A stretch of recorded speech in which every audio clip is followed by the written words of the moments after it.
Well, hello everyone. Welcome back to season 2, what we're calling it, of the Harvest Community Church podcast. It's been a while since we recorded.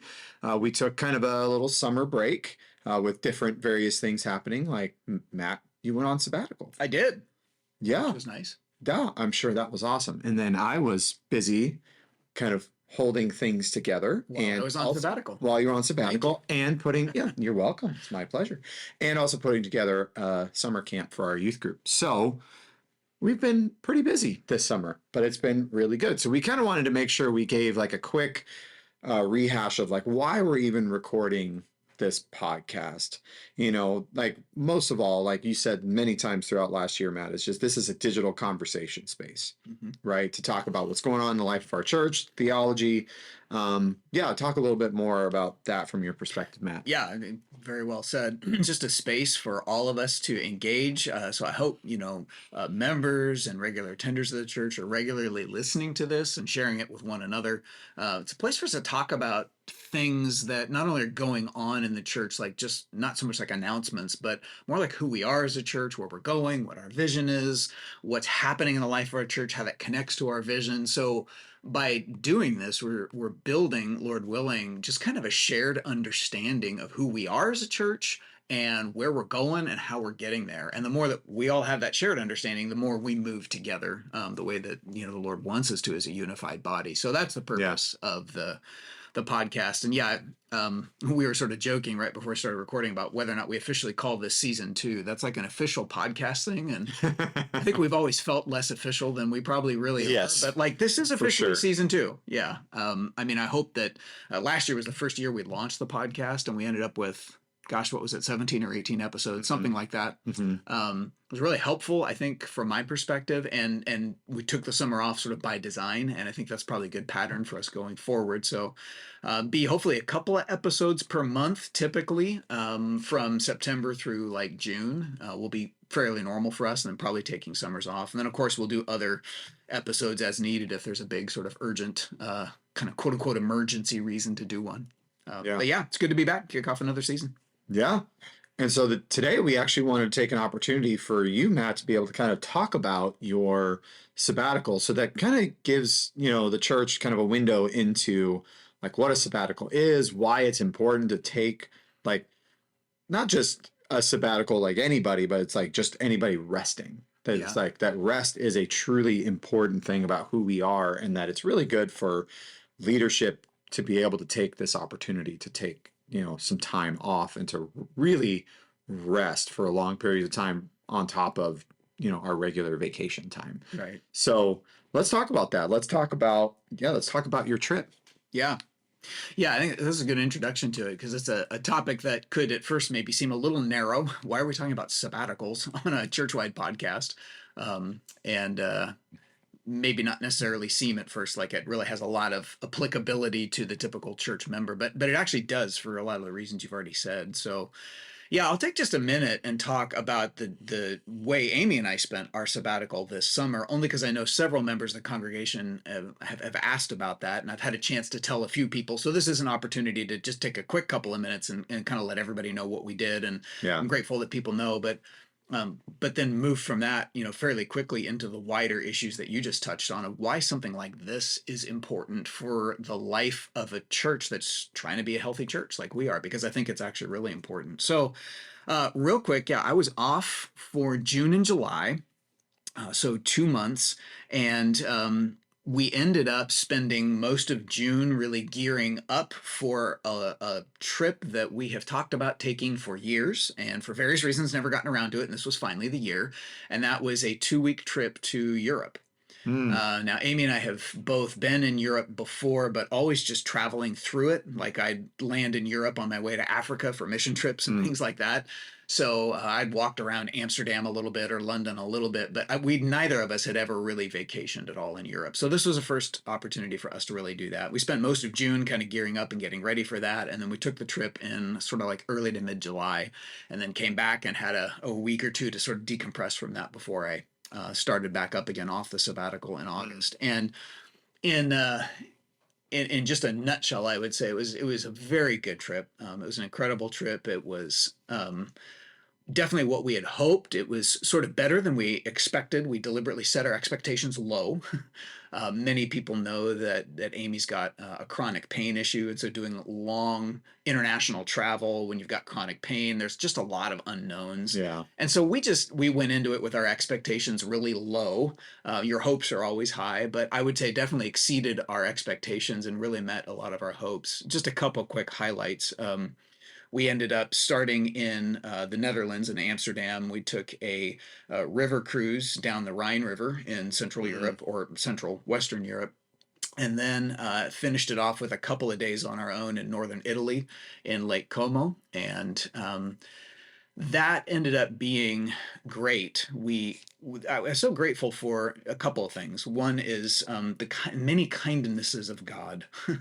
There's definitely the kindnesses of God in helping Amy in particular really be able to thrive on that trip. Mm, She ended up doing much better than we sort of expected her to, that's awesome. and really ended up not having to miss much of anything that we were wanting to do because of, pain challenges or whatever. And if you had told us before the trip that would be the case after the trip, we probably wouldn't have believed you. So now Right. looking back, we're like, that's just the kindness of God. Some of the people that he put in place, the advice that she got, some of the other things just that we couldn't have planned for. Anyway, so that was God's kindness. And just one other kindness, I think, was um, sort of what to us felt like some extras. For example, we went to Amsterdam a couple of days early with no plans at all, just figuring, if she's not doing well, we can just sit in the hotel room and recover, and there's just no plans at all. Well, it turned out she was doing okay. So we had a couple of days to really explore Amsterdam, which is kind of a cool town. And Yeah. we weren't really planning on that. So that felt like a bonus. Mm, And then the trip down the river itself was phenomenal. We were in the Netherlands, France, Germany, and then it ended in Switzerland. And then we went down to Lake Como for 2 or 3 days, mm, and that was beautiful, like we had expected it to be. Wonderful time, some nostalgia there. My parents had traveled there in the past, and they're both back, gone now. They're in heaven, mm. so getting to be there where they had been was a lot of fun. And the last, I think, little kindness was on the way back.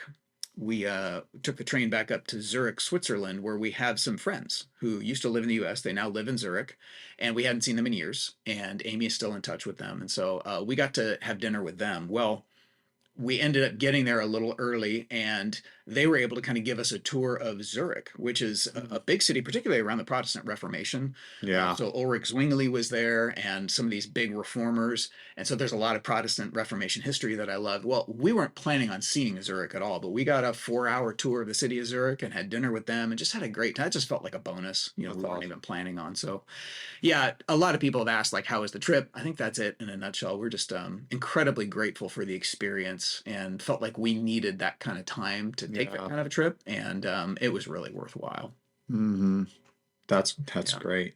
That sounds awesome. I mean, it's amazing to think about how, like, when you go on a trip like that, how God can just provide just these little things. And it's almost like he was, I think sometimes people in our culture with the busyness mentality that we have can feel guilty about resting a little too much. Mhm. And it's like, but God's all about that. God cares deeply about that. And Yeah. he provided some of these amazing ways for you guys to be able to truly get some rest. Yeah, for That sure. is part of his, like you said, his kindness Mhm. and his provision. Um, yeah, that sounds amazing. So let's talk about, like, why is it important for staff level people to take these kinds of, like, times off, sabbaticals, vacations, things like that. Why is that important? Yeah, I think I'll just pick up what you've already said and just press a little further into it. But I think you've already said really why. And and as you've intimated a minute ago, I don't know that we as Americans in particular maybe think about that enough. I bet most everybody believes what you just said. That periods of rest are important, Mhm. and we take vacations.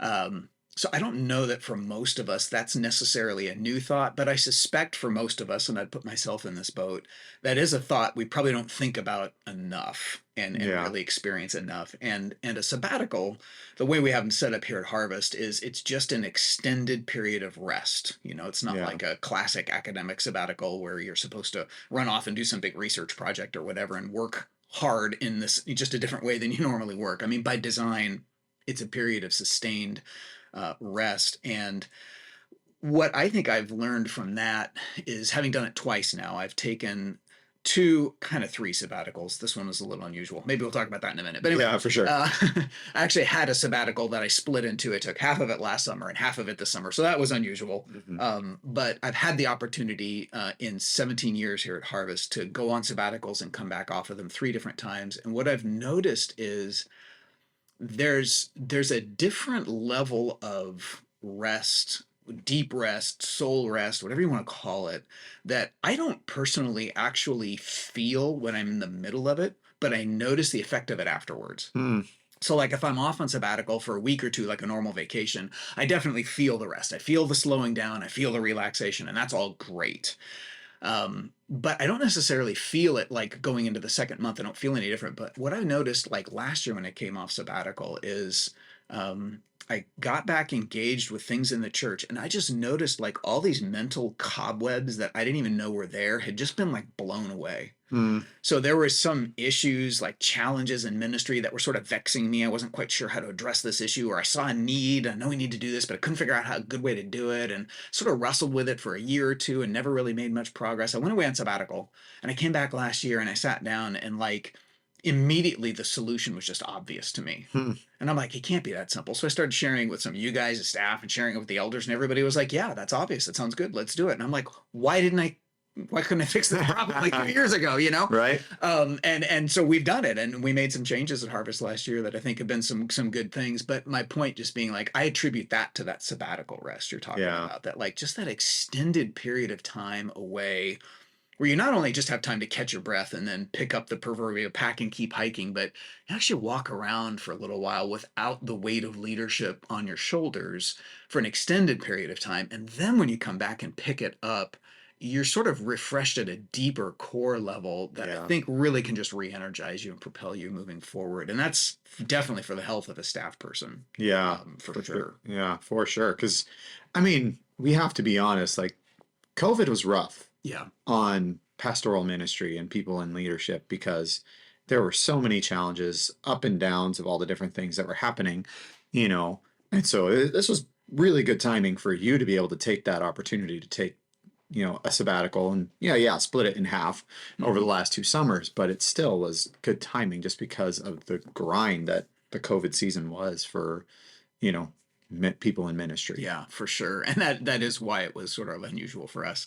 I was actually eligible for the sabbatical this year in 2023, but had talked to the elders last year with 2 years of COVID and post-COVID recovery, and we had a conversation about the wisdom of maybe taking half of it a year early, and they graciously allowed me to do that, and that was very well timed. Yeah. For reasons you said, yeah, we Harvest really did, compared to a lot of churches I know, pretty well through, like, we stayed together really Yeah. well through the pandemic and the emergence from it. But it was a lot of leadership demand, and it was really helpful and healthy, I think, to just be able to step back for a couple of summers and be able to do that. So it's not normal that I or any other staff person would go away for a sabbatical 2 summers in a row. That was an exceptional circumstance, but I Right. think it worked out well. Mm-hmm. Yeah. And I think I was a distance runner in high school. Mm. Um, and I've just long felt like, however long the Lord has me on this earth, I want to run the race well. I want to finish well. And I learned from, years of running, 3-mile races on hilly terrain and cross country, like, nobody sprints a marathon. I wasn't Right. actually a marathon runner. That's running way too far for me. Yeah. It's a But lot of running.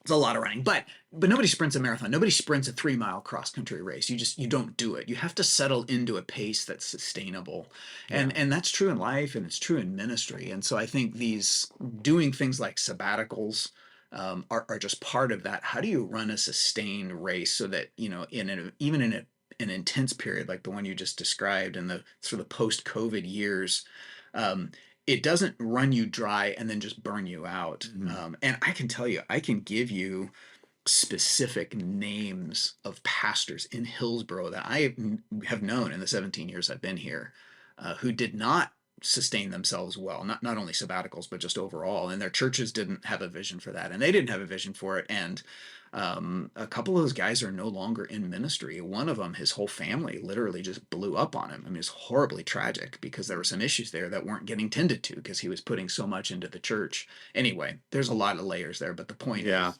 it's not just theoretical. It's like, finishing well is not a guarantee. You have to be wise about it. Yeah, because the leadership getting the rest that they need benefits the rest of the church. Mm.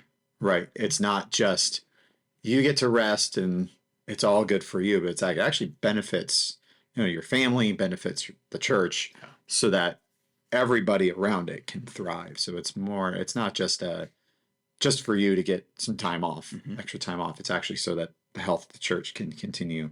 Yeah, absolutely. There. So actually, let's transition to that. Let's talk more about how this kind of a mentality is important for us as a church at Harvest. Yeah.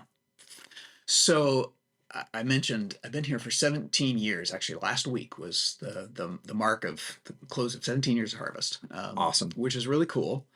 I remember interviewing with the search team that eventually recommended me to the elders and then to the congregation. And during that interview process 17 years ago, the first time I interviewed with them live, they asked me a bunch of questions and they left me some time at the end to say, what questions do you have for us? And I had a list of like 30. And they're like, well, we don't have enough time for 30. You got to pick a couple. That's awesome. So the very first question I asked the search team at Harvest, I was still trying to get to know this church, was some version of basically this. I was like, how do you guys as a church plan to care for me and my family if I get hired here while I come and pour out my life to help really care for the Harvest family? That was the first question I asked them. And we had a good conversation about it. And what I was really trying to figure out was, is this a church, a congregation that understands that? Or is this a congregation that is over professionalized? Meaning, like, the idea is you hire pastors who kind of really go do the work of ministry, and we sit back and pay the bills for it, and receive the benefit of that. And then you just sort of, like many churches, you just kind of go through staff people. They're around for a few years, they burn out, they leave, you hire the next person and just kind of keep it going. I'm like, is this that kind of a church? Or is this a church that has a vision for, body life means we all care for one another, and that includes our leaders. Yeah. And that kind of, I look back on that now going, man, I'm here for 17 years and I'm not burning out. And that's not just because of the sabbaticals, but the sabbatical policy we have is, I think, a reflection of that mindset. So I compare that to my cousin, who is my age and pastors a little tiny kind of dying church in another state.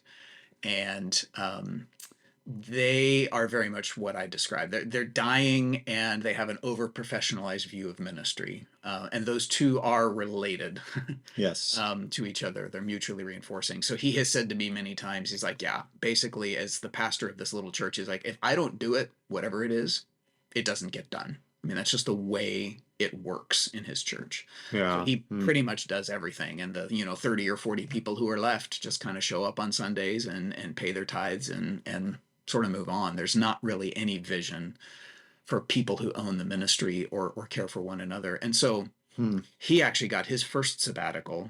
He's been there for years, this past summer as well. And he kind of had to ask for it and really push for it. And they finally agreed to it.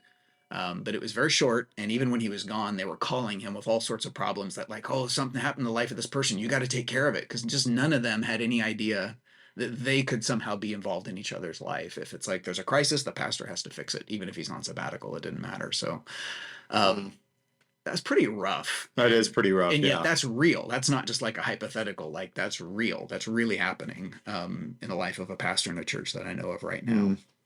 So, yeah, that's very much not been my experience here for 17 years. Yeah. And I'm grateful for that. Yeah. So how does our sabbatical policy reflect a healthy church culture? Yeah, good question. I was thinking about that quite a bit getting ready for this podcast. And I think it really comes down to maybe three things. First of all, I think it's the family ethos. So if a church, obviously a church can have a sabbatical policy, and that's not a silver bullet that fixes anything. But often, if a church has a sabbatical policy that the congregation, for its pastoral staff, that the congregation's excited about, usually that reflects a wider just sort of ethos of family. Like that congregation understands we as a whole are a family, and that's not just a nice idea, that's like reality. Like we actually care for one another, and we actually invest in one another's lives, and one another includes our staff and our leaders Mhm. who are all members of the church too. So part of the way we care for them, when a congregation is caring for a pastor in a particular way by giving a sabbatical, at one level, the average congregation member in a healthy church, that won't really feel all that unusual. That's just like, oh, yeah, that's just how we care for this particular pastor, but Mhm. it's normal for us to care for one another. So that just makes sense. That's just a specific application of a general rule. Yeah. And the general rule is we care for one another, which actually sounds a lot like John 13:34, right? Jesus Mhm. saying to his disciples, by this, all people will know you are my disciples by the love that you have for one another. So here's the new commandment I give you: love one another, wash one another's feet, care for one another. And that includes obviously our staff who are members. Quick side light, currently another staff member, Beth, is on a sabbatical. Mhm. When she first started working at Harvest 10 years ago, she had come from other churches, and her experience was not this. She had been on church staffs before, but church staff people were more seen again as an over professionalized. People were over reliant on the staff to run church programs and make things happen. So the idea, nobody said this, but the idea was if you're paid to be here, then you just do the work and everybody else gets the benefit, Mhm. not you. Your job is to make sure things run. Everybody else is the one who's supposed to be cared for and loved. And so during I think it was the first year she was here, it was probably 6, 8 months after she was hired, there was a women's retreat. And at one point I had asked her if she was planning to go. And she was a little surprised I'd asked. She was still a new staff person. She's like, can I? And I was like, of course. It's a retreat for the women of the church, and you're a woman of the church. So if you want to go, I mean, obviously there's some staff responsibilities you have to get covered and that kind of thing. But yes, I'm not only like you can, like I'm actually encouraging you to. You need to go build relationships and have your soul ministered to as well, and just be a member of the church. And that was a new thought to her. And again, I Mm. thought, man, that's too bad. But we have an ethos here where that wasn't weird for the congregation to see a staff member in children's ministry just go on the women's retreat and just be part of that. So I think that it reflects that ethos. It's a healthy family ethos, Yeah. of caring for one another, which is a healthy church. Mhm. I think the other thing related to that, secondly, is it reflects an ownership of ministry. So the doing of Yeah. ministry. So, like I mentioned, this over professionalizing thing. And do we pay staff people to run ministry? And then we kind of help volunteer here and there. But it's really like, children's ministry is Beth's job. Youth ministry is Chris's job, that kind of thing. The preaching is just Matt's job. And, we all benefit from it versus a healthier church, which has more of an ownership of ministry that says we may have hired people to provide some real organizational leadership to these areas, and we appropriately, defer to their leadership. But like the refuge, our student ministry is not just the pastor who's responsible for it. It's not just his job. It is actually all of our job. So, as a member of this church, I may not even be directly involved in the refuge, but I feel an ownership of it. I want my church to be a place where junior and senior high students connect and find value and hear about Christ and have an opportunity to grow as believers. Yeah. And that matters to me, right? Yeah. And so I'm going to do whatever I can do to pray for that. Maybe I'll volunteer in it, maybe not. But even if I'm not directly involved, like I have an ownership of it. Mhm. And I think a sabbatical policy can kind of help with that because if a staff person steps aside for a while, there's kind of a, hey, we got this, Mhm. mindset. Like, we got this. Go away for a little while, and we're going to make sure that everything happens well. So that could be obviously people stepping up and taking on some responsibilities they normally wouldn't have. But it's also the mindset of the congregation to receive leadership from other people that they're not used to. So, like an obvious example of that is I step away on sabbatical and I do most of the preaching here. Well, for 2 months, I don't preach a single sermon. Mhm. So you're stepping up and preaching a lot more. Pastor Bruce is stepping up and preaching a lot more. Maybe there's an elder or an outside speaker who comes in and does a sermon or two.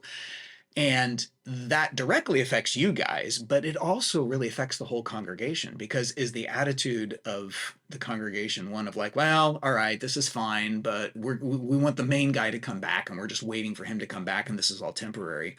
Or is it more of a healthy church mindset where people say, like, the preaching of the word is what's important, and we will gladly receive pastoral care and preaching from other leaders Yeah. as well. We embrace that, we encourage that.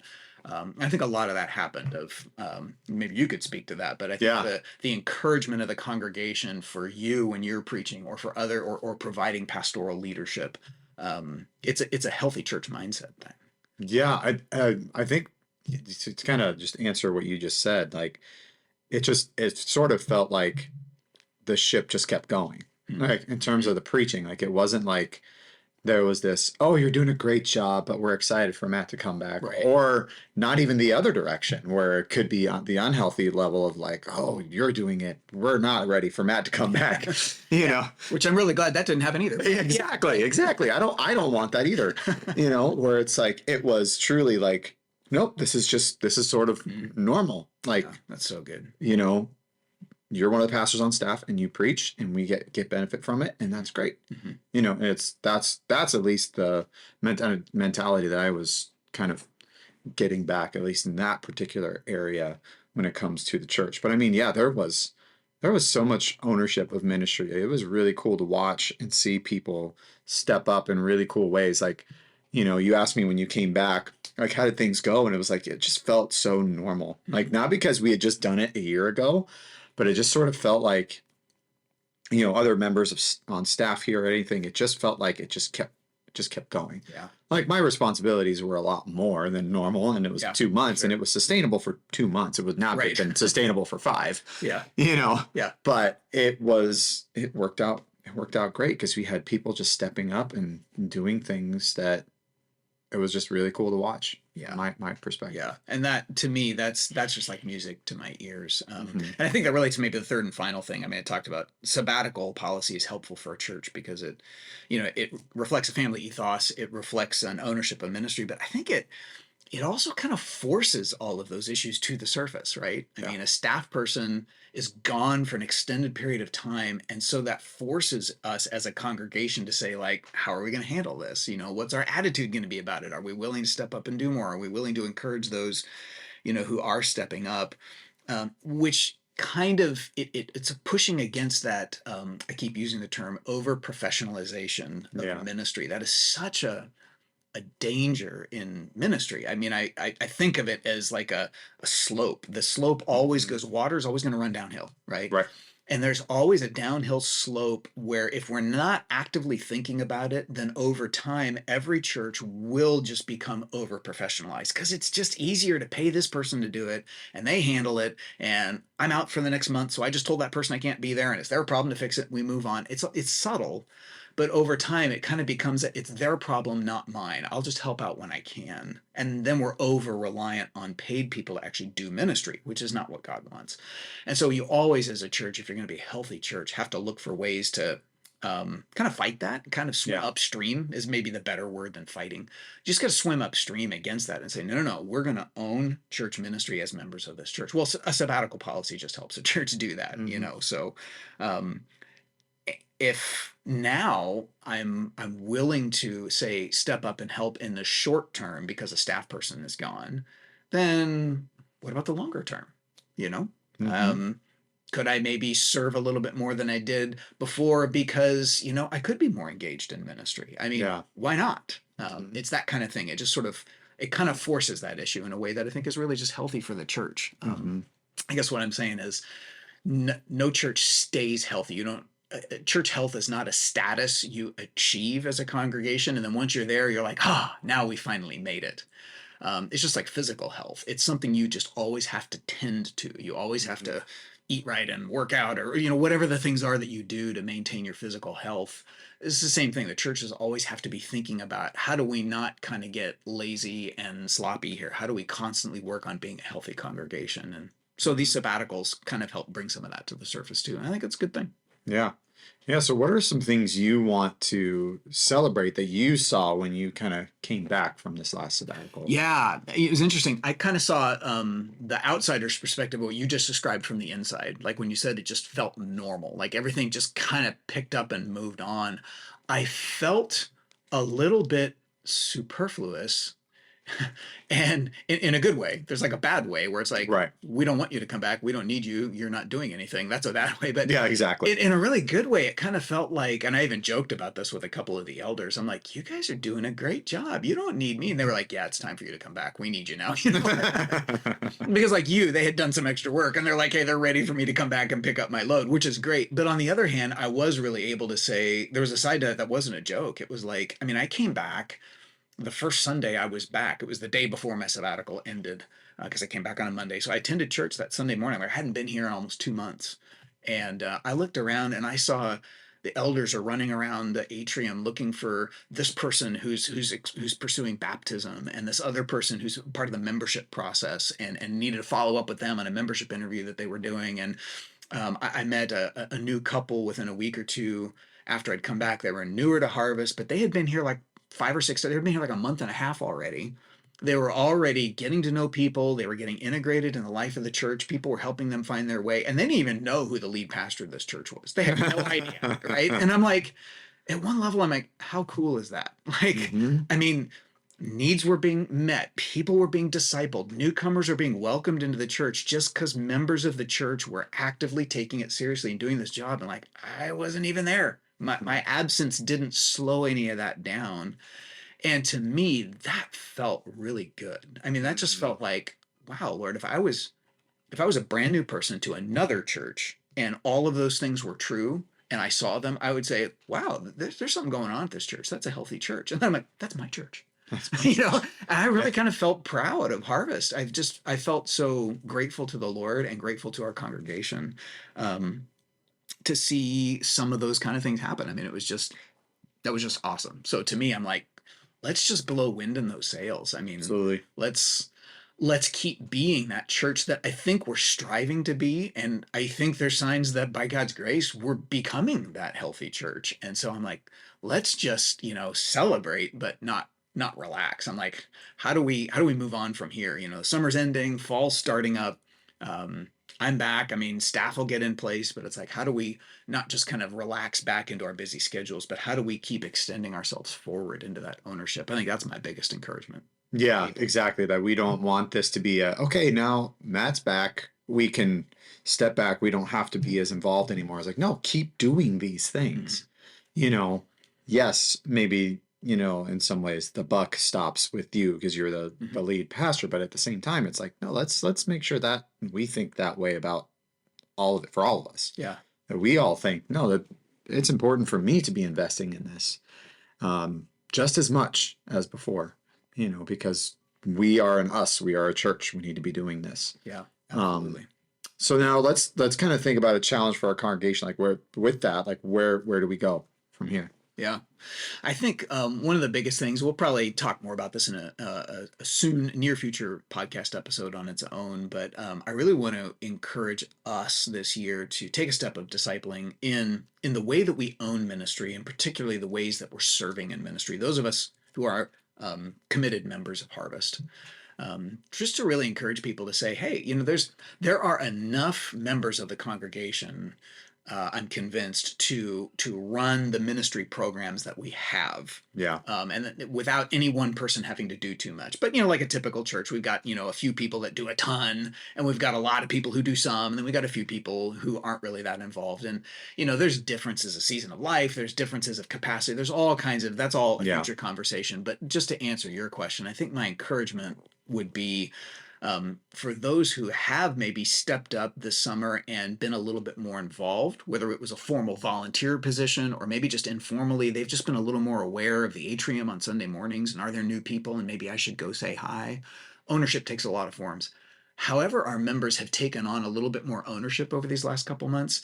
My encouragement, my exhortation is extend that forward. Mm. Can you possibly think of that as not a temporary thing you were willing to do for a season, but maybe a picture of what it looks like for you to be involved more consistently, especially if you're in a place where, and this isn't true for everybody, but if you are in a place where you feel like you could maybe commit more or extend more or be a little Yeah, bit more involved. We got a few people who are probably a little over involved, and we need to help them back out and be a little more strategic and not feel exactly. the weight of everything. And I'm not really talking to those people right now. But for others to be able to say, like, what would it look like for us to just take this ownership thing that we're talking about and push it up the next step and normalize it even a little bit more across our congregation? So, specifically for every individual member, that just means what does it look like for me to own the ministry of the church a little bit more?